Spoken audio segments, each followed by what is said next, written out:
बिस्मिल्लाहिर्रहमानिर्रहीम। बिस्मिल्लाहिर्रहमानिर्रहीम। Welcome to online system with doctor Yasir Khan. बेटा चैप्टर नंबर 17 को हम पढ़ रहे हैं और आज लेक्चर नंबर 4 है। प्रीवियस लेक्चर में जहां मैंने लेक्चर को वाइंड अप किया था वो किया था कैल्सीटोनिन और पैराथार्मोन के एंटागोनिस्टिक एक्शन के ऊपर, और मैंने आपको बताया था कि पैराथार्मोन से रिलेटेड एबनॉर्मेलिटीज़ क्या होती हैं, कैल्सीटोनिन से रिलेटेड एबनॉर्मेलिटीज़ क्या होती हैं। नेक्स्ट हमारे पास है पैंक्रियाज। देखो पैंक्रियाज को हम डुअल ग्लैंड कहते हैं। पैंक्रियाज को हम डुअल ग्लैंड इस वजह से कहते हैं क्योंकि इसकी दोनों तरह की सिक्रीशंस होती हैं। पैंक्रियाज की एक्सोक्राइन एक्टिविटी भी है और पैंक्रियाज की एंडोक्राइन एक्टिविटी भी है। पैंक्रियाज की एक्सोक्राइन एक्टिविटी आप चैप्टर नंबर 12 फर्स्ट ईयर के अंदर पढ़ के आए थे कि पैंक्रियाज की एक्सोक्राइन एक्टिविटी के अंदर पैंक्रियाटिक जूस है, और उस पैंक्रियाटिक जूस के अंदर आपको याद हो आपने एंजाइम्स पढ़े थे, pancreatic amylase, trypsin, pancreatic lipase, ये सारे एंजाइम्स आपने पढ़े थे। और एंडोक्राइन एक्टिविटी आज हमने उसकी पढ़नी है। पैंक्रियाज को ना हम आइलेट्स ऑफ लैंगरहैंस भी कहते हैं। लैंगरहैंस साइंटिस्ट का नाम है। आइलेट्स इस वजह से कहते हैं कि पैंक्रियाज का जब भी आप स्ट्रक्चर पढ़ते हो ना तो पैंक्रियाज में ना एंडोक्राइन सेल्स ना ऐसे हैं, मुख्तलिफ स्पॉट्स के ऊपर थोड़े थोड़े, ये जो आपको ब्लू कलर के स्पॉट्स दिखाई दे रहे हैं, जबकि ये वाले ये वाले जबकि अगर आप देखें ना, ये मैं अगर हाईलाइट करूं तो ये सारी की सारी ना पैंक्रियाटिक डक्ट जा रही है, ये थ्रू आउट मौजूद है, और इस पैंक्रियाटिक डक्ट के अंदर ना पैंक्रियाटिक जूस मौजूद है सारा का सारा। तो उस जूस के अंदर सारी एक्सोक्राइन एक्टिविटी है। आज हमने देखना है कि पैंक्रियाज की एंडोक्राइन एक्टिविटी क्या होती है। अच्छा, पैंक्रियाज की एंडोक्राइन एक्टिविटी के अंदर ना कुछ सेल्स मौजूद हैं। पैंक्रियाज की एंडोक्राइन एक्टिविटी में कुछ सेल्स मौजूद होते हैं। कौन से सेल्स मौजूद होते हैं पैंक्रियाज की एंडोक्राइन एक्टिविटी के अंदर? हमने दो तरह के सेल्स को पढ़ना है। पहली बात याद रखें कि पैंक्रियाज की एक्सोक्राइन एक्टिविटी उसकी मेजर सिक्रीशन है, एंडोक्राइन एक्टिविटी थोड़ी सी है उसकी। अच्छा, एंडोक्राइन एक्टिविटी में हमने पहले दो तरह के सेल्स को पढ़ना है। एक तरह के सेल्स अल्फा सेल्स हैं और एक तरह के सेल्स बीटा सेल्स हैं। बीटा सेल्स तादाद में ज्यादा हैं और अल्फा सेल्स पैंक्रियाज की एंडोक्राइन एक्टिविटी में तादाद में कम है। अल्फा सेल्स का काम होता है एक तरह का हार्मोन प्रोड्यूस करना जिसका नाम ग्लूकागॉन है। बीटा सेल्स का काम होता है एक तरह का हार्मोन प्रोड्यूस करना जिसका नाम इंसुलिन है। अच्छा, फर्स्ट ईयर में ना आप इंसुलिन के अंदर total number of amino acid पढ़ के आए हो 51 है, जबकि ग्लूकागॉन के अंदर total number of amino acid 29 होते हैं। इंसुलिन, ग्लूकागॉन दोनों ऐसे हार्मोन हैं जो प्रोटीन नेचर के हैं। हमने ये देखना है कि ये दोनों जो हार्मोन्स होते हैं ना ये कब सिक्रीट होते हैं। पैंक्रियाज की सिक्रीशन को रिलीज करवाने में एसटीएच का, एसीटीएच का रोल भी है, लेकिन पैंक्रियाज की सिक्रीशन को हम कहते हैं ये डायरेक्टली कंट्रोल होती है ब्लड ग्लूकोज लेवल से, कि ब्लड ग्लूकोज लेवल ऐसा है जो इनकी सिक्रीशन को रिलीज करवाता है। अच्छा देखो, रिलीज होने का स्टिमुलस लिखा हुआ है। अगर ब्लड ग्लूकोज लेवल ज्यादा हो तो इंसुलिन हार्मोन रिलीज होता है, अगर ब्लड ग्लूकोज लेवल कम हो तो ग्लूकागॉन हार्मोन रिलीज होता है। ब्लड ग्लूकोज लेवल कम हो तो ग्लूकागॉन रिलीज होगा, ब्लड ग्लूकोज लेवल ज्यादा हो तो इंसुलिन रिलीज होगा। एक्शन क्या होता है? Direct action. ग्लूकागॉन का काम होता है ब्लड ग्लूकोज लेवल को बढ़ाना, इंसुलिन का काम होता है ब्लड ग्लूकोज लेवल को कम करना। जनरली आप देख लें कि वो जो डायबिटिक पेशेंट होते हैं आप देखते हो वो इंसुलिन के इंजेक्शन लगाते हैं, ब्लड ग्लूकोज लेवल क्या हो जाता है? कम। इस वजह से हम इंसुलिन को कहते हैं ये ब्लड ग्लूकोज लेवल को कम करवाता है, ग्लूकागॉन ब्लड ग्लूकोज लेवल को बढ़ाता है। ये दोनों एंटागोनिस्टिकली काम करते हैं, एक दूसरे के रिवर्स काम करते हैं, क्योंकि रिलीज भी एक दूसरे के रिवर्सल टाइम पे हो रहे हैं और एक्शन भी एक दूसरे के रिवर्स परफॉर्म कर रहे हैं। पहले हम देखेंगे कि इंसुलिन ना ब्लड ग्लूकोज लेवल को कैसे कम करेगी। देखो, इंसुलिन ने हर वो काम करना है जिससे ग्लूकोज प्रोड्यूस ना हो, बल्कि ग्लूकोज किसी और शक्ल के अंदर ट्रांसफॉर्म हो जाए। इंसुलिन हर वो काम करेगा ब्लड ग्लूकोज लेवल को कम करने के लिए। देखो इंसुलिन क्या करवाता है ब्लड ग्लूकोज लेवल को कम करने के लिए, ये मैकेनिज्म सारा मेंशन किया हुआ है। इंसुलिन का एक काम है, देखो ब्लड से ग्लूकोज को निकालना है। Insulin cellular Uptake of glucose को बढ़ा रहा है। ये जो मेरे राइट साइड पे मेंशन है ये इंसुलिन के इफेक्ट हैं और लेफ्ट साइड पर मेंशन है वो ग्लूकागॉन के हैं। तो ये अपवर्ड एरो इस बात को इंडिकेट करवा रहे हैं कि इंसुलिन का काम है सेलुलर अपटेक ऑफ ग्लूकोज को बढ़ाना, यानी ब्लड में से ग्लूकोज निकले और सेल्स के अंदर उसकी यूटिलाइजेशन बढ़ जाए। ये इंसुलिन का काम होता है। समझ आई बात? इसका मतलब है ब्लड में ग्लूकोज का लेवल इंसुलिन कम करवा रही है। दूसरी बात है इंसुलिन का काम है ब्लड में जो ग्लूकोज होती है ना उसको ट्रांसफॉर्म करवा देना ग्लाइकोजन में। वो ग्लाइकोजन लिवर और मसल्स के अंदर अकामुलेट हो जाए ताकि ब्लड के अंदर ग्लूकोज का लेवल क्या हो, कम हो जाए। नेक्स्ट लिखा हुआ है कि इंसुलिन का काम है ग्लाइकोजन की ब्रेक डाउन को कम करवाना। देखो ग्लाइकोजन टूटता है तो ग्लाइकोजन के मोनोमर्स क्या हैं? ग्लूकोज।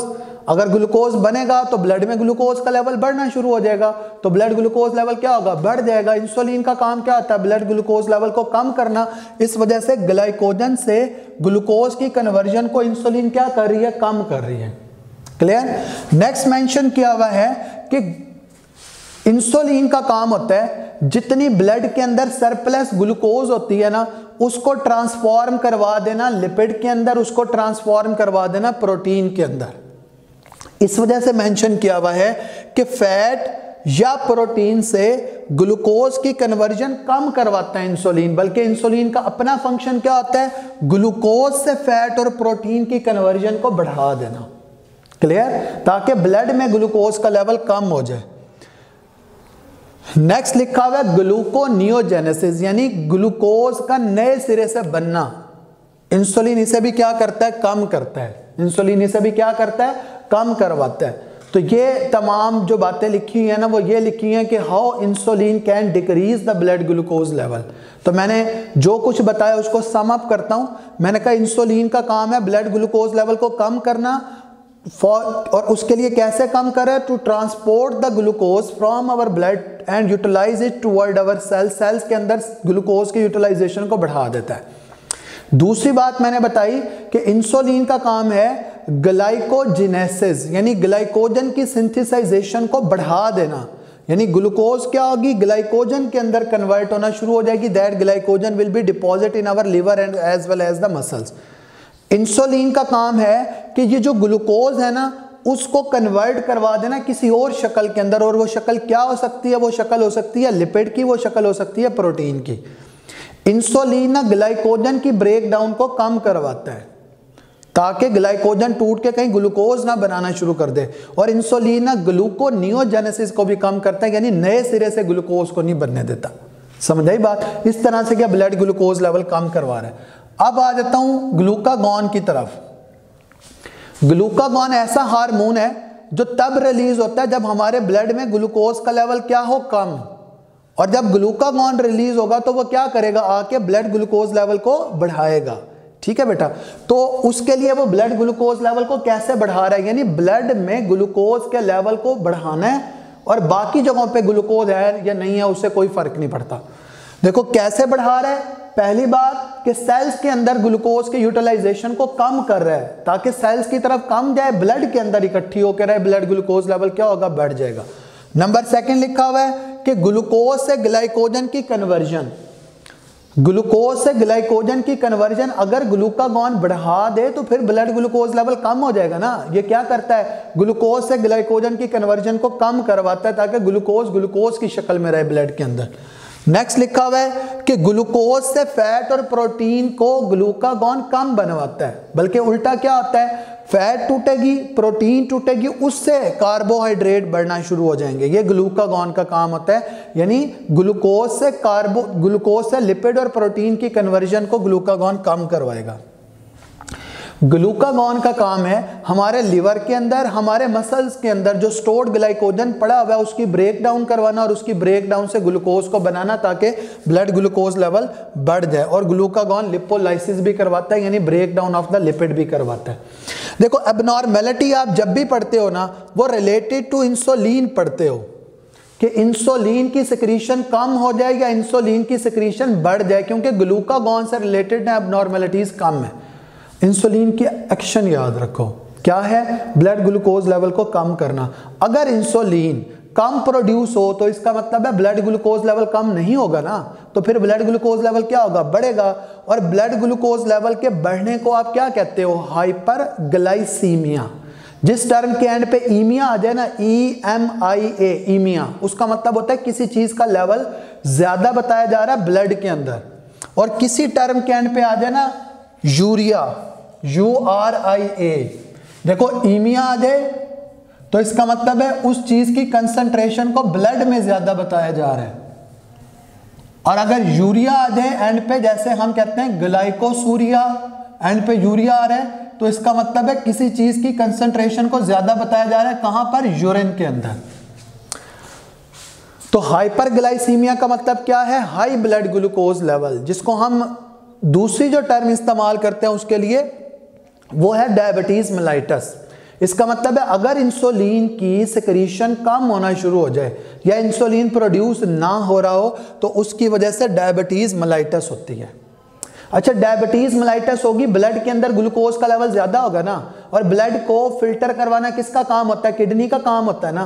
किडनी क्या करता है, ब्लड में जितनी यूजफुल चीजें होती हैं उसको वापसी उधर भेज देता है, फिल्ट्रेशन होती है वहां पे, और जो जितना वेस्ट होता है उसको निकाल के यूरिन की शक्ल में बाहर भेज देता है। अगर ब्लड में ग्लूकोज का लेवल ज्यादा होगा ना तो वो किडनी की तरफ भी ज्यादा जाएगा। अक्सर सुनते हो ना आप, जो डायबिटिक पेशेंट होते हैं ना उनमें किडनी के प्रॉब्लम्स बड़े कॉमन होते हैं। इसका मतलब ये है कि वहां पे ग्लूकोज ज्यादा जा रहा है, ग्लूकोज उधर ज्यादा जा रहा है, तो फिर उसकी रीअब्जॉर्प्शन जरा कम होगी क्योंकि ब्लड में ऑलरेडी बड़ा ज्यादा है, तो फिर ग्लूकोज ना यूरिन की शक्ल में बाहर भी जाना शुरू हो जाएगा। तो डायबिटीज मेलाइटस के पेशेंट के अंदर ना यूरिन के अंदर भी ग्लूकोज आना शुरू हो जाता है। इसके अलावा डायबिटीज मेलाइटस के पेशेंट के अंदर कौन सी एबनॉर्मेलिटीज आ रही हैं, डायबिटीज मेलाइटस का जो भी पेशेंट होगा उसके अंदर आप अक्सर पढ़ते हो ये मल्टी ऑर्गन फेलियर डिजीज है।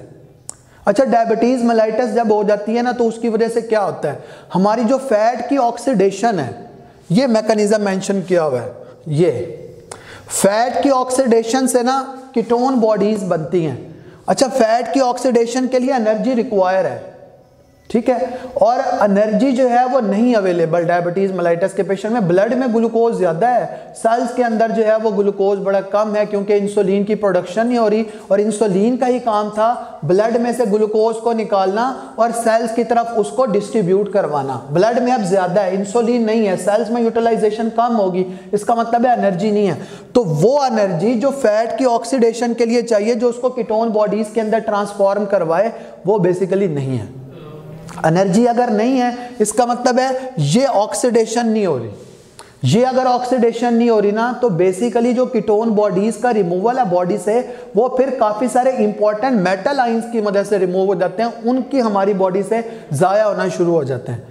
तो जब भी डायबिटीज मेलाइटस होगी ब्लड ग्लूकोज लेवल बढ़ जाएगा, किडनी प्रॉब्लम्स भी होंगे, मल्टी ऑर्गन फेलियर भी होगा, यूरिन भी आना शुरू हो जाएगा ग्लूकोज के अंदर, और वो जो कीटोन बॉडीज हैं जिन्हें रिमूव फैट की ऑक्सीडेशन से बने एनर्जी चाहिए थी वो नहीं है, तो फिर उनकी ऑक्सीडेशन जब भी होगी ना तो वो मेटल आयंस को रिमूव करवाएंगे बॉडी से। उसकी वजह से क्या होगा, बॉडी के अंदर मेटल आयंस की कमी हो जाएगी, और साथ ही ब्रेन के अंदर भी डिस्टर्बेंस आएगी, एनर्जी अवेलेबल नहीं होगी, derangement of the nervous system start हो जाएगा। तो ये ग्लूकोज से इंसुलिन से रिलेटेड एबनॉर्मेलिटीज हैं कि इंसुलिन की सिक्रीशन कम हो जाए तो क्या होता है। अच्छा, इंसुलिन ज्यादा प्रोड्यूस होना शुरू हो जाए, इंसुलिन का काम क्या है, ब्लड शुगर लेवल को कम करना, तो इंसुलिन क्या करेगी, जरूरत से ज्यादा ब्लड शुगर लेवल को कम कर देगी। हम उस कंडीशन को कहेंगे हाइपोग्लाइसीमिया, और हाइपोग्लाइसीमिया ज्यादा डेंजरस है। आप अक्सर पढ़ते हो ना कि जिनका ब्लड ग्लूकोज लेवल बहुत ज्यादा डिक्लाइन होता है, कन्वर्जन स्टार्ट हो जाते हैं, दौरे पड़ना शुरू हो जाते हैं, जैसे आपको पढ़ाई को देख के पढ़ना शुरू होते हैं। तो हाइपोग्लाइसीमिया वो है, ब्लड ग्लूकोज लेवल कम हो जाता है, तो बॉडी जो है वो डिहाइड्रेट होना शुरू हो जाती है। अगर आपने अल्फा सेल से रिलेटेड एबनॉर्मेलिटीज को पढ़ना है ना तो बुक में आपने उसकी करेक्शन भी कर लेनी है। अल्फा सेल्स का ट्यूमर हो, उसकी वजह से क्या होता है, ग्लूकागॉन ज्यादा प्रोड्यूस होता है, ग्लूकागॉन ज्यादा प्रोड्यूस होगा तो ब्लड ग्लूकोज लेवल बढ़ेगा, ब्लड ग्लूकोज लेवल बढ़ेगा तो it is in turn involve in the destruction of alpha cells, beta cells को डिस्ट्रॉय नहीं करेगा। बुक में ये करेक्शन करने की जरूरत है कि ट्यूमर अल्फा सेल्स का होगा, ग्लूकागॉन की प्रोडक्शन ज़्यादा होगी, ब्लड ग्लूकोज लेवल बढ़ेगा और उसकी वजह से क्या होगा, this in turn involve in the destruction of the alpha cells. तो ये मैंने आपको बताया पैंक्रियाज या आइलेट्स ऑफ लैंगरहैंस क्या होता है। नेक्स्ट बड़ा इंपॉर्टेंट है लॉन्ग के लिए, एड्रीनल ग्लैंड क्या होता है। मैंने आपको बताया था कि एड्रीनल ग्लैंड को हम सुप्रारीनल ग्लैंड कहते हैं, बिकॉज एड्रीनल ग्लैंड तादाद में 2 हैं और ये मौजूद किधर होते हैं, हमारी किडनी की टॉप के ऊपर मौजूद होते हैं, on the supra part, on the superior part of our kidney. और एड्रीनल ग्लैंड के स्ट्रक्चर के अंदर भी मैंने आपको एक बात बताई थी कि एड्रीनल ग्लैंड के ना 2 पार्ट हैं, एक बाहर वाला जिसे हम एड्रीनल कॉर्टेक्स कहते हैं और एक अंदर वाला जिसे हम एड्रीनल मेडुल्ला कहते हैं। कॉर्टेक्स के अपने हार्मोन हैं, मेडुल्ला के अपने हार्मोन हैं, और मजे की बात है कि एड्रीनल कॉर्टेक्स से रिलीज होने वाले जितने भी हार्मोन्स हैं ना, उन तमाम को कंट्रोल करवाने के लिए अलग स्टिमुलस है, और मेडुल्ला के जो हार्मोन्स रिलीज होते हैं उनको रिलीज करवाने के लिए ना एक अलग स्टिमुलस है।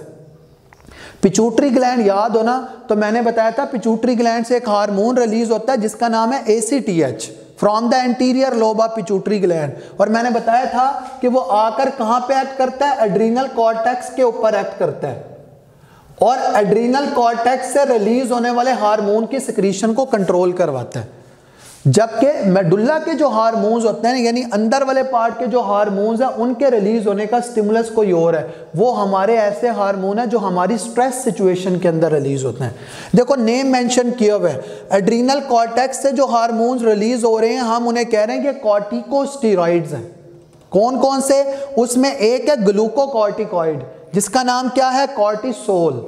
एक वो है जो डुअल नेचर का है, उसने हमारे ब्लड ग्लूकोज लेवल को भी कंट्रोल करना है, मिनरल्स के लेवल को भी, हम उसे कहते हैं ये मिनरलोकॉर्टिकॉइड भी है और ये ग्लूकोकॉर्टिकॉइड भी है। उसका नाम क्या है, कॉर्टिकोस्टेरॉन। एक वो है जो हमारी बॉडी के अंदर ना मिनरल्स के लेवल को कंट्रोल कर रहे हैं, हम उसे मिनरलोकॉर्टिकॉइड कहते हैं, और उसका नाम क्या है, उसे हम कहते हैं इट इज द एल्डोस्टेरॉन। तो ये हार्मोन्स मेंशन किए हुए हैं एड्रीनल कॉर्टेक्स के हार्मोन्स, जिसमें एक मिनरलोकॉर्टिकॉइड है दैट इज द एल्डोस्टेरॉन, एक ग्लूकोकॉर्टिकॉइड है दैट इज द कॉर्टिसोल, एक वो है जो डुअल नेचर रखता है, वो मिनरलोकॉर्टिकॉइड भी है, ग्लूकोकॉर्टिकॉइड भी है, इट इज द कॉर्टिकोस्टेरॉन। जबकि जो मेडुल्ला के हार्मोन्स होते हैं, मेडुल्ला के हार्मोन्स अगर आप देखें तो उनमें 2 तरह के हार्मोन हैं, एक को हम कहते हैं एड्रीनालिन जिसका दूसरा नाम क्या है, एपिनेफ्रीन, और दूसरे हार्मोन का नाम है नॉरएड्रेनालिन जिसे हम नॉरएपिनेफ्रीन भी कहते हैं। 2 तरह के हार्मोन्स हैं। देखो बुक के अंदर अगर आप डिटेल देखेंगे ना, पहले आपको उन हार्मोन्स की डिटेल बताई गई है जो एड्रीनल मेडुल्ला के हार्मोन्स हैं। देखो एड्रीनल मेडुल्ला के हार्मोन्स क्या करते हैं, फिर मैं बताऊंगा कि एड्रीनल कॉर्टेक्स के हार्मोन्स क्या करते हैं। देखो ये एड्रीनल मेडुल्ला के हार्मोन है। अच्छा, एड्रीनल मेडुल्ला के हार्मोन में जो एपिनेफ्रीन है इट इज द वेजोडाइलेटर, जो नॉरएपिनेफ्रीन है वो वेजोकॉन्स्ट्रिक्टर है। देखो वैसे अगर आप जनरली देखें ना, जो डायलेटर होता है यानी जिसने वेजोडाइलेशन करवानी होती है, ये एक हमारी नॉर्मल ब्लड वेसल है। वेजोडाइलेशन का मतलब क्या होता है, थोड़ी सी फूल जाए, इस शक्ल में आ जाए, ये वेजोडाइलेशन हो गई है। जबकि वेजोकॉन्स्ट्रिक्शन क्या होती है, ये नॉर्मल एक ब्लड वेसल है और ये इस शक्ल में आ जाए, थोड़ी सी कॉन्स्ट्रिक्ट कर जाए, थोड़ी सी क्या कर जाए, कॉन्स्ट्रिक्ट, इसे हम वेजोकॉन्स्ट्रिक्शन कहते हैं। अगर आपने वैसे ओवरऑल फिनोमेना देखना है ना, आपको पता चलेगा कि वो तमाम स्ट्रक्चर्स, वो तमाम केमिकल्स, वो तमाम हार्मोन्स जो वेजोडाइलेशन करवाते हैं उसकी वजह से हमारा ब्लड प्रेशर लो होता है, और जो वेजोकॉन्स्ट्रिक्शन करवाते हैं, कॉन्स्ट्रिक्ट कर देते हैं, रास्ता तंग हो जाएगा तो ब्लड फोर्स ज्यादा एक्सर्ट करेगा ब्लड वेसल्स पर, तो ब्लड प्रेशर बढ़ जाएगा। लेकिन एपिनेफ्रीन और नॉर एपिनेफ्रीन को हम एंटागोनिस्टिक हार्मोन्स नहीं कहते, ये सिनर्जिस्टिक हार्मोन है। और ये सिनर्जिस्टिक हार्मोन इस वजह से हैं, जब आप दोनों के कंबाइंड इफेक्ट को देखते हो ना, तो they are actually involve in raising the blood pressure. उसकी वजह कि एपिनेफ्रीन ने वेजोडाइलेशन करवानी है तो वो हमारे स्केलेटल मसल्स पर जो वेसल्स हैं वहां पर करवानी है। नॉर एपिनेफ्रीन ने जो वेजोकॉन्स्ट्रिक्शन करवानी है ना, वो हमारे गट के लेवल पर करवानी है। इसका मतलब है जब सिचुएशन ऑफ इमरजेंसी है, when you are being followed by a dog, आपके पीछे कुत्ता लगा हुआ है, तो उस वक्त आप रनिंग कर रहे हो। जब रनिंग कर रहे हो तो उस वक्त कौन सी चीज ज्यादा काम कर रही है, हमारे लिम्स, और लिम्स की तरफ ब्लड की सप्लाई ज्यादा चाहिए। तो एपिनेफ्रीन, नॉर एपिनेफ्रीन दोनों का काम है कि ब्लड की डिस्ट्रीब्यूशन को ना टुवर्ड्स द लिम्स बढ़ा देना। इस वजह से हम कहते हैं both are involve in raising the blood pressure. तो कंबाइंड इफेक्ट जब आप देखेंगे तो आपको अंदाजा होगा कि both are actually the synergistic hormone. तो epinephrine although it is the vasodilator, norepinephrine vasoconstrictor, but both are involve in raising the blood pressure. अच्छा, दोनों हमारी हार्ट बीट को बढ़ाती हैं, हार्ट बीट का बढ़ जाना। दोनों ऐसे हैं जो बेसिकली क्या करवाते हैं, ग्लाइकोजन की ब्रेक डाउन करवाएंगे, ग्लूकोज की फॉर्मेशन करवाएंगे, ब्लड में जरा ग्लूकोज लेवल बढ़ा रहे हैं। Both are involve in increasing the breathing rate, both are involve in increasing the cardiac output. और ये दोनों ऐसे टिपिकल हार्मोन्स हैं जो हमारे सिंपैथेटिक नर्वस सिस्टम के साथ मिलके काम करते हैं। सिंपैथेटिक नर्वस सिस्टम हमारा एक ऐसा नर्वस सिस्टम होता है जो इमरजेंसी में काम करता है। आपके पीछे कुत्ता लगा हुआ है, सिचुएशन ऑफ इमरजेंसी है या रेस्ट है? बताएं, नहीं बोल रहे आप। अच्छा, सिचुएशन ऑफ इमरजेंसी है, इस वजह से सिचुएशन ऑफ इमरजेंसी है ना, कोई वो हमारा फैमिली मेंबर थोड़ी ना है। कुत्ता पीछे लगा है तो काटेगा ना, हमें काटेगा ना।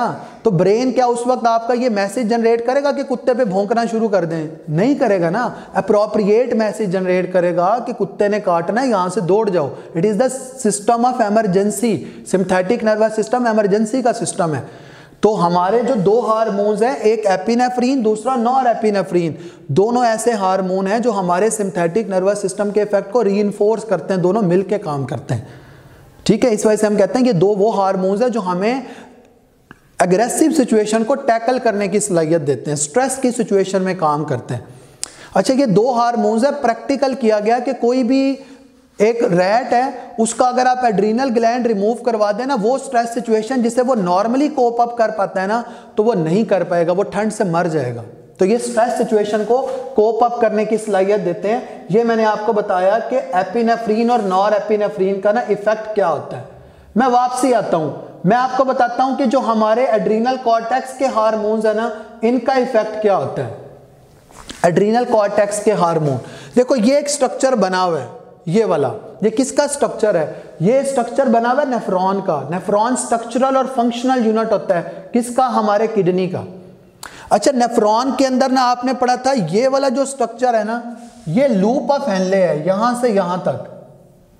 ये क्या है? लूप ऑफ हेनले, जिसमें ये वाला जो लूप ऑफ हेनले का पार्ट है वो descending limb of loop of Henle है, और ये क्या है? Ascending limb of loop of Henle. Aldosterone ऐसा एक टिपिकल हार्मोन है जो ascending limb of loop of Henle पे एक्ट करता है, और ascending limb of loop of Henle पे एक्ट करने के बाद क्या करवाता है? Uptake of sodium ion, sodium ion का अपटेक करवाता है, and retains the sodium ion in the kidney interstitium, यानी इंटरस्टिशियम के अंदर ले आता है सोडियम आयन को। ये किसका काम है? एल्डोस्टेरोन का। यानी एल्डोस्टेरोन क्या कर रहा है? बॉडी के अंदर ना मिनरल्स को मेंटेन करवा रहा है, यानी मिनरल्स को हमारे यूरिन के अंदर रिलीज नहीं होने दे रहा। It is involve in the actively Uptake of sodium from the ascending limb of loop of Henle back into the kidney interstitium. Cortisol क्या करता है? देखिए, कॉर्टिसोल एक वो टिपिकल हार्मोन है, cortisol is that typical hormone, इसका effect यहां पर मेंशन किया हुआ है। अच्छा, कॉर्टिसोल का ना कई दफा एमसीक्यू आया है कि ये किसका सिनर्जिस्टिक है, किसका एंटागोनिस्टिक है। अगर आपको अभी का लेक्चर याद हो तो मैंने स्टार्ट में ही बताया कि ग्लूकागॉन एक वो टिपिकल हार्मोन होता है जो ग्लाइकोजन की ब्रेक डाउन करवा के क्या बनाता है? ग्लूकोज बनाता है। कॉर्टिसोल भी वैसा ही काम करेगा। ये क्या करेगा? ये ग्लूकोज की सिंथेसाइजेशन को बढ़ाएगा। ये क्या करेगा? प्रोटीन की ब्रेक डाउन करवाएगा, वहां से ग्लूकोज की फॉर्मेशन करवानी है, इसने ग्लूकोज की फॉर्मेशन करवानी है। इसका मतलब ये है कि ये ब्लड ग्लूकोज लेवल को बढ़ा रहा है, बॉडी के अंदर ना ब्लड ग्लूकोज लेवल को मेंटेन करवाने में हेल्प आउट करवाता है ये कॉर्टिसोल भी। इस वजह से हम कहते हैं कि ये ग्लूकोकॉर्टिकॉइड है, ये ग्लूकागॉन का सिनर्जिस्टिक है, दोनों एक जैसे काम कर रहे हैं। इंसुलिन का ये क्या है? एंटागोनिस्टिक हार्मोन है कॉर्टिसोल। जबकि जो कॉर्टिकोस्टेरॉन है ना, वो दोनों ही काम करेगा। वो क्या करेगा? दोनों ही काम करेगा। उसके बाद है इनसे रिलेटेड एबनॉर्मेलिटीज। देखो, जो मेडुल्ला से रिलेटेड एबनॉर्मेलिटीज थी ना, वो तो मैंने आपको पहले ही बता दी। यहां पर आप एबनॉर्मेलिटीज पढ़ोगे related to the adrenal cortex. देखो एड्रीनल कॉर्टेक्स से रिलेटेड अगर आपने एबनॉर्मेलिटीज पढ़नी है ना तो ये सामने दो लिखी हुई हैं, एक कौन कहते हैं एडिसन डिजीज और एक कौन कहते हैं कुशिंग सिंड्रोम। आपने इफेक्ट याद रखना है कि एड्रीनल कॉर्टेक्स के हार्मोन का रोल क्या होता है। देखो एडिसन डिजीज एक वो टिपिकल डिजीज है जो एड्रीनल कॉर्टेक्स की डिस्ट्रक्शन की वजह से होती है, यानी कॉर्टिकल हार्मोन रिलीज ही ना हो। जबकि कुशिंग सिंड्रोम एक ऐसी डिजीज है जो एड्रीनल कॉर्टेक्स के हार्मोन्स की टू मच सिक्रीशन की वजह से होती है। देखो कॉर्टेक्स के हार्मोन की डिस्ट्रक्शन हो जाए अगर, उसकी वजह से क्या होगा, मिनरलोकॉर्टिकॉइड नहीं आएगा, उसकी वजह से क्या होगा, उसकी वजह से ग्लूकोकॉर्टिकॉइड भी नहीं आएगा। अगर एल्डोस्टेरॉन रिलीज ना हो, इसका मतलब है सॉल्ट बॉडी में रिटेन नहीं होंगे ना, अगर सॉल्ट बॉडी के अंदर रिटेन नहीं होंगे तो फिर ज़ाया हो जाएंगे। इस वजह से आप एक बात पढ़ोगे, ये वो टिपिकल कंडीशन होती है एडिसन डिजीज जिसमें लॉस ऑफ सॉल्ट हो जाता है। दूसरी बात है कि अगर कॉर्टिसोल ज्यादा प्रोड्यूस हो, ग्लूकोज ज्यादा बनेगा तो उसकी वजह से क्या होगा, डायबिटीज मेलाइटस भी हो जाएगी। इसका मतलब ये है कि ब्लड ग्लूकोज लेवल भी बढ़ना, डिस्ट्रक्शन हो रही है, रिपीट करता हूं इसी बात को, एड्रीनल कॉर्टेक्स की डिस्ट्रक्शन हो रही है। इसका मतलब ये है कि ग्लूकोज नहीं बनेगा, यानी कॉर्टिसोल ये काम नहीं कर सकेगा। ये क्या करेगा, कॉर्टिसोल ये काम नहीं कर सकेगा। इसका मतलब ये है कि अगर ये काम नहीं हो रहा, ग्लूकोज नहीं बन रहा, तो फिर हमारे मसल्स को एनर्जी भी नहीं मिल रही, तो फिर हमें बॉडी के अंदर ना वीकनेस मिलेगी, हमारे मसल्स जो है वो वीक होना शुरू हो जाएंगे, वीकनेस मिलेगी। जबकि अगर आप इधर देखें कुशिंग सिंड्रोम के अंदर, ये वो टिपिकल कंडीशन है जिसमें एड्रीनल कॉर्टेक्स के हार्मोन्स की टू मच सिक्रीशन हो जाती है। अगर एड्रीनल कॉर्टेक्स के हार्मोन बहुत ज्यादा प्रोड्यूस होना शुरू हो जाएं तो इसमें आपने इफेक्ट याद रखना है कॉर्टिसोल वाला। कॉर्टिसोल ज्यादा काम कर रहा हो, यानी वो ग्लूकोज की फॉर्मेशन को बढ़ाना शुरू कर दे, तो एक आपने इसमें याद रखनी है डायबिटीज मेलाइटस हो जाएगी। दूसरी बात आपने याद रखनी है कि ये वो टिपिकल कंडीशन होती है जिसमें क्या होता है कि ब्लड के अंदर शुगर का लेवल बढ़ रहा है, मसल की तरफ जो है वो शुगर लेवल कम जा रहा है, तो इसमें भी मसल की क्या हो जाएगी, वेस्टिंग स्टार्ट हो जाएगी, ओबेसिटी स्टार्ट हो जाएगी। ये कुशिंग सिंड्रोम के अंदर होता है। अच्छा, एड्रीनल कॉर्टेक्स से एक और हार्मोन भी प्रोड्यूस होता है जिसे हम एंड्रोजन कहते हैं। Androgen is actually the testosterone, लेकिन ये वो एंड्रोजन है बेसिकली जो एड्रीनल कॉर्टेक्स से आ रहा है। ये मेल में भी रिलीज हो सकता है, फीमेल में भी हो सकता है, वरना टेस्टोस्टेरोन के बारे में आप पढ़ते हो, वो मेल का सेक्स हार्मोन है, ऐसा हार्मोन है जो टेस्टिस से रिलीज होता है, ठीक है, और टेस्टिस फीमेल में एब्सेंट है। इस वजह से ये जो एंड्रोजन है ना, ये एड्रीनल कॉर्टेक्स से आ रहा है, एड्रीनल ग्लैंड दोनों में है, इस वजह से एंड्रोजन ना फीमेल में भी प्रोड्यूस हो सकता है। अच्छा, एंड्रोजन अगर फीमेल में प्रोड्यूस होना शुरू हो जाए ना लेटर इन द लाइफ, तो उसकी वजह से क्या होता है, फीमेल के अंदर ना ये बियर्ड ग्रोथ करवा देता है, फेशियल हेयर्स की प्रोडक्शन बहुत ज्यादा होना शुरू हो जाती है। तो लेटर इन द लाइफ अगर फीमेल के अंदर बियर्ड ग्रोथ हो रही है तो उसकी वजह ना ये एंड्रोजन हार्मोन है, ठीक है, ये later in the life produce होता है। तो मैंने आपको बताया एड्रीनल कॉर्टेक्स और एड्रीनल मेडुल्ला के जो हार्मोन्स होते हैं ना, उनका रोल क्या होता है, उनसे रिलेटेड एबनॉर्मेलिटी क्या है, और मैंने आपको बताया कि पैंक्रियास से रिलेटेड एबनॉर्मेलिटी क्या है। इस लेक्चर से रिलेटेड बेटा जो भी बात आपको समझना है, ये उम्मीद है मुझे समझ कख नहीं आई होगी आपको, मुझे पता है सारा, लेकिन फिर भी कोशिश करनी है, ये चीज़ें दोबारा नहीं पढ़ाई जाएंगी तो समझने की कोशिश करनी है, ठीक है। जो बात समझ ना आई हो व्हाट्सएप ग्रुप में पूछ लें। आज के लिए डॉक्टर यासिर खान आपको अल्लाह हाफिज़ कहता है।